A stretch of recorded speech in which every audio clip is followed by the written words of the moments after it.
1 июня в Казани открылся купальный сезон, но, как мы видим, пляж Нижнее Заречье к нему не готов. На песке валяется мусор, а информационные плакаты до сих пор не установлены. Сегодня здесь безлюдно, и виной тому не только прохладная погода. Ограждение для детской зоны купания не подготовлено и не установлено. Песок не очищен, встречается даже битое стекло. Здесь на песочке лежать невозможно. Одни стекла. Пляж никто не убирает, никто не рыхлит песок. Ничего. Туалета у нас здесь нет. Мы не можем купаться, потому что очень грязные набережные.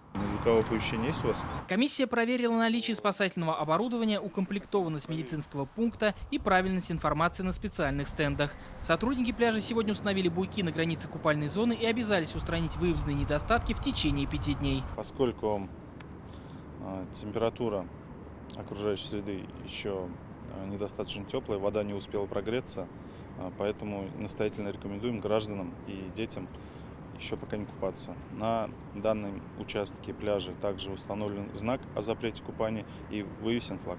С начала мая в Татарстане утонули 7 человек, из них 2 детей. Все происшествия произошли на необорудованных пляжах. Спасатели рекомендуют соблюдать правила безопасности поведения на воде, не оставлять детей без присмотра, купаться на оборудованных пляжах и не заходить в воду в нетрезвом виде. В течение купального сезона будут проводиться рейды профилактические среди граждан как на пляжах, так и в местах массового отдыха у воды. Также будут организованы всяческие профилактические мероприятия с целью направленные на повышение знаний безопасности на воде. Летом в Казани будут работать еще 4 пляжа. Это Локомотив, Комсомольский и на озерах Глубокое и Большое Лебяжье.